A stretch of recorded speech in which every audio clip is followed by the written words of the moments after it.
let's talk about bagging and boarding.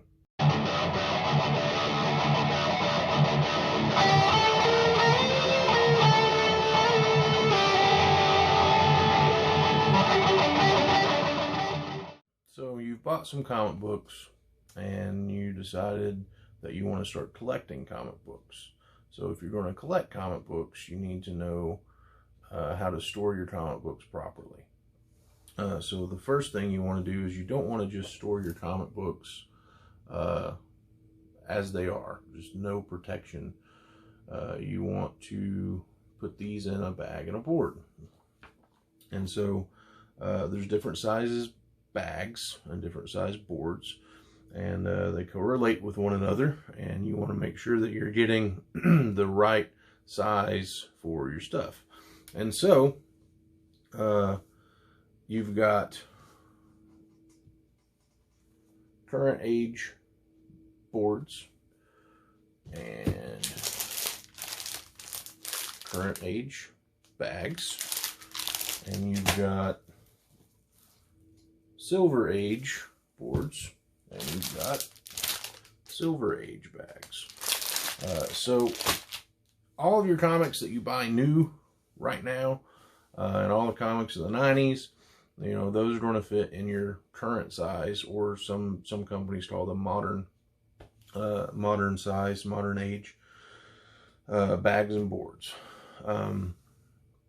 If your comic is older than like the mid 70s and it goes back further than that in age, then you're going to want a silver age bag and board.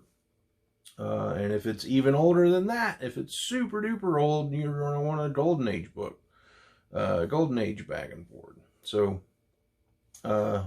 what is the reason to put your comics in a bag and a board?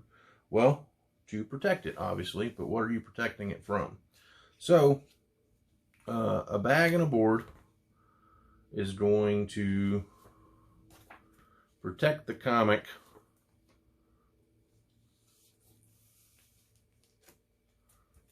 The bag will protect the comic from something. If something gets spilled on it or something hits it, it's going to not be touching the comic directly, it's touching the bag. And the board, as you can see, I'm holding this comic up right here, and the comic stays upright. But if I just hold up a comic without that, it wants to bend back like that. And so the board's going to protect your spine from bending and getting these little nicks in it and things like that. And when you don't store a comic in that and you put them in a box or a file cabinet like I use, then you're going to want your comics to stay as upright as possible. But sometimes, and I hate it, it's the worst thing ever, you open up a box and you just see your comics have like fallen forward and the comics in the front are bent, and it sucks because that can damage your books. That's one of the reasons I tend to use more than one board in a comic bagging board. I tend to at least double board all of my books that I buy so that I keep them in near mint condition, keep them in the best condition I can. If it's like a super valuable book, I'll use maybe four boards in it and numerous bags. Depending on what it is, I'll put it in like a top loader, which is a really thick, like you put baseball cards in. They make those for comic books too. I'll put it in that and keep it protected. You can also get your comics graded, and they'll put them in a slab, and they'll be good to go for as long as you don't open that slab. But in addition to keeping, your comic straight and keeping stuff from hitting your comic, the bag and the boards, they're going to be good for storing your comic and the comic keeping its condition. The acid in the comic, in the paper, and it's going to over time deteriorate. And so these boards, if you look, you can see it has a gloss to it, so you can see that shine on it. So it's glossy, and this glossy piece is the piece that you want to put the comic against, because this neutralizes the acids in the book and keeps it from breaking down as much over time. This side does not have a gloss to it. It just feels like board, and that will not neutralize that. The bags themselves also help you neutralize them as well, neutralize the acids from breaking down.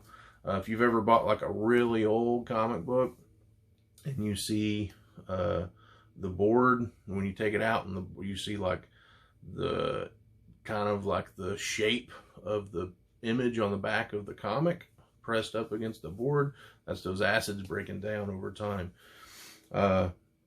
And so that's why it's good to also change your boards. All right, so for today, since I'm bagging these 25-cent Who's Who comics, I'm just going to use current boards and current bags. So what I do when I open up the boards, I like to leave the sheet on the stack. That way it protects this last board in here. And I just flip it over, and I leave them like that. And I just take off the top and flip it over, right? Remember, you want the glossy side in the bag. So you open up your comic bags, and you take out a bag, and you want to look for this little flap here. There's like a little flap that this is the front of the bag, so that you can fold that flap over and tape your comic shut. So you just take the front of the bag and the front of the board, remember it's the glossy side, and you put it in, and that's pretty much it. That's all you do. And now you're ready to take your comic and place your comic in the bag. And see what I mean? It's kind of tight to get it in there in these modern bags.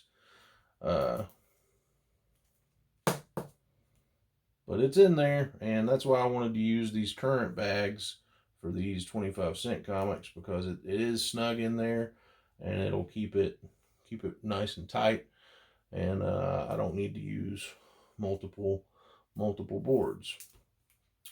So let me grab this pin here really quickly, because what I like to do, I'm the only person I know that does this, but I like to write the date on the top of the board.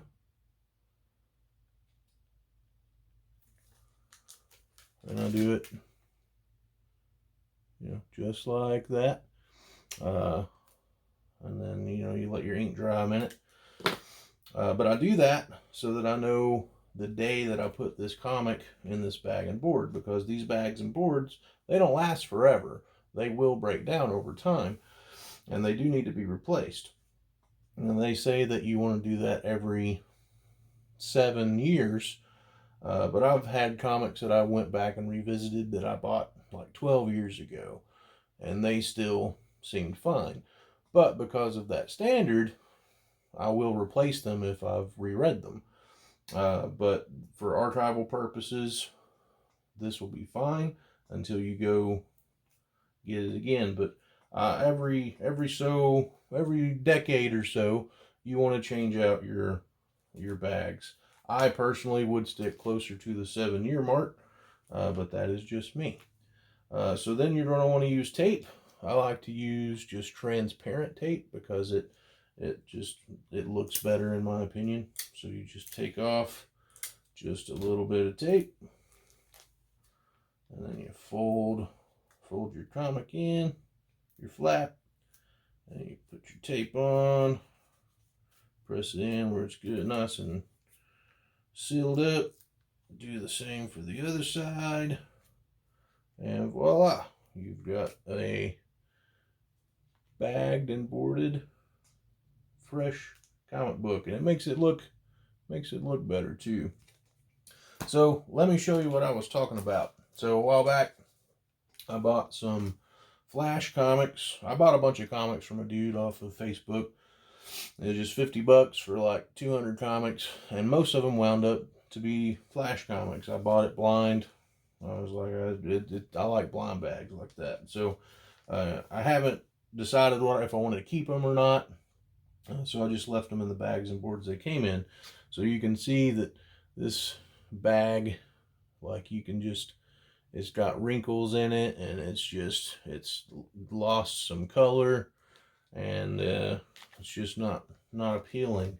But this is a Silver Age Flash book, and I want to show you what it's like trying to put this Flash book in a current age board. And here, let's compare these boards real quick. I don't know if you can see it on the video, but this is the new board, and this is the old board. Can you see the color difference? This board is fresh. This board's soaked up some stuff. Let's try to put this Silver Age comic in this current age bag and board. You can tell it's just not going to fit. So I got a Silver Age board right here. Let me get the Silver Age bags.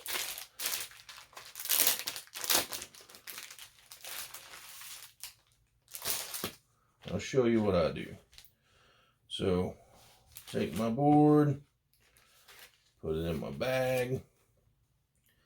Take my old board that came in the comic I just got, and I'll put it behind my new board. And then I'll write the date so I know when I changed them out.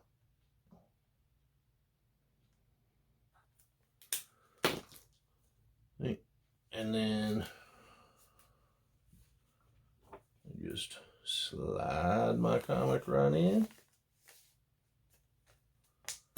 and it's good to go. And look how much better that looks. So, just to review, I've made some bags and boards. I've got my pile of unbagged comics, and you just take your comic in your bag, put it in, and you're good to go. And you can just do a bunch of these at one time, or you can do it as you go, as you read. I tend to do it as I read, unless I buy a bunch and I want to get them out of some nasty boards, then I'll go ahead and do a bunch at one time. But that's all it is to it, and it keeps your comics safe, and it also makes them look way cooler. So there you have it. That's how we bag and board comic books, and that's why we do it, to keep them safe and protected. Be sure when you store your comics, you want to store them upright, like standing up in a file cabinet or a comic box. Most people just use boxes, but you don't want to lay them flat on their backs. You want to store them upright. Help keep that spine from getting damaged, putting all that pressure on the spine. But I hope you found this video informative and entertaining, at least a little bit. Maybe you learned something. And subscribe for more content that'll be coming soon. And until next time, I hope you all have a fantastic day.